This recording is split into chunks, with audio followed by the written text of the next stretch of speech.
سلام. این یه اعتراف جمعیه، اعترافی که هیچ کس با صدای بلند نمیگه ولی تو دل خیلیا هست. هیچ کس حالش خوب نیست.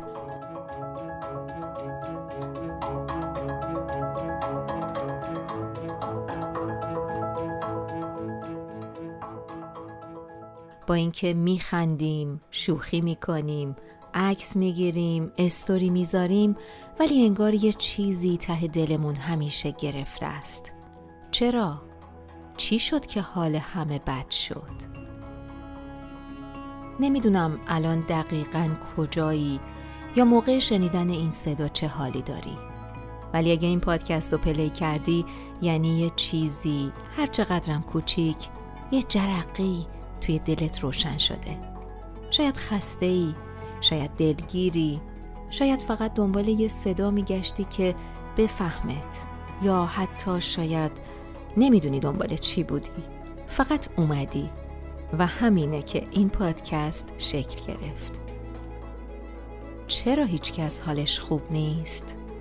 جدی میگم، چرا واقعا؟ انگار یه درد بی اسم افتاده به جونمون. همه یه چیزی کم داریم، یه چیزی که با پول، با رابطه، با سفر، با آهنگ، با شبگردی و قهوه و کتابم پر نمیشه. یه خلأ، یه خستگی که با خواب در نمیره، یه بغض که هی گلومونو فشار میده و با یه لبخند زوری قورتش میدیم. ما یه جوری شدیم که دیگه نمیدونیم واقعاً خوبیم یا فقط داریم نقش آدمای خوبو بازی میکنیم. وقتی کسی میپرسه خوبی، اتوماتیک جواب میدیم آره مرسی، اما ته دلمون یه چیزی داره جیغ میکشه که نه بابا، خوب نیستم، خستم، کلافم، موندم. همه چی شده رقابت. باید بجنگی که بهتر باشی، موفق‌تر باشی، خوش عکس‌تر باشی، پردرآمدتر باشی، عاشق‌تر باشی. هر کی یه نقشی داره ولی یه نقابم داره و هممون بدون استثنا یه جاهایی از این بازی خسته ایم. فقط یاد گرفتیم ساکت بمونیم چون نمیخوایم بقیه فکر کنن که ضعیفیم. یه ضرب المثل قدیمی هست که همیشه تو ذهنم مونده. میگفت دل که گرفت دارو نمیخواد، گوش میخواد. خب راستم میگه، ما درد داریم ولی گوشی نیست، اگه هم هست پر از قضاوته. پس ساکت میشیم، عقب میکشیم، تو خودمون گم میشیم. بعضی وقتا حس میکنم نسل ما بیشتر از هر نسلی بلد لبخند بزنه و توی دلش گریه کنه. بلد عکس شاد بذاره ولی با یه آهنگ غمگین بخوابه. بلد توی جمع بخنده ولی تو تنهایی تو خودش بریزه. یه شعر از فروغ فرخزاد هست، از اون شعرهایی که وقتی میشنوی یه لحظه ساکت میشی. انگار یکی اومده از توی دل خودت گفته. میگه من از تمام آینه ها تصویری از شکست خودم را گرفتم و با تمام پنجره ها در گفتگو نشستم از پشت اشک ها. من خسته از خوابهای بی سرانجام، از دردهای مبهم، از آدمهای بی احساس، از زندگی بی لبخند. وقتی اولین بار اینو خوندم دلم لرزید. آخه ما دقیقاً همونایی هستیم که از پنجره ها با دنیا حرف میزنیم ولی کسی صدای اشکامونو نمیشنوه. و میدونی چیه؟ ما قرار نبود اینجوری باشیم. قرار نبود احساساتمونو قایم کنیم، بغضامونو بخوریم، شبا با فکرای سردردآور بخوابیم و صبح با اضطراب بیدار شیم. قرار نبود خوب نبودن بشه یه عیب، یه ضعف، یه گناه. ما هم آدم یعنی بالا و پایین، یعنی خنده و گریه، یعنی روزای پر انرژی و شبای بیرمق. اما هی به همون گفتن محکم باش، قوی باش، منطقی باش. هی گفتن حالا چیزی نشده که. هی گفتن برو بیرون حالتو عوض کن. ولی یه چیزی هست که با بیرون رفتن عوض نمیشه، با خندیدن درست نمیشه، با جمله های انگیزشی هم درست نمیشه.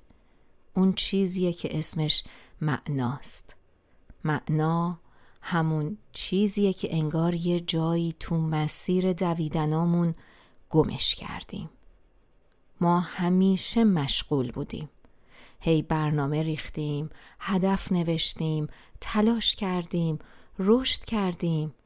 ولی آیا یه لحظه وایسادیم، یه نفسی بکشیم، نگاه کنیم به دور و برمون و با خودمون بگیم خب چی شد؟ تهش چی میشه؟ این همه زور، این همه جنگ، این همه کار و استرس و اضطراب به چی ختم میشه؟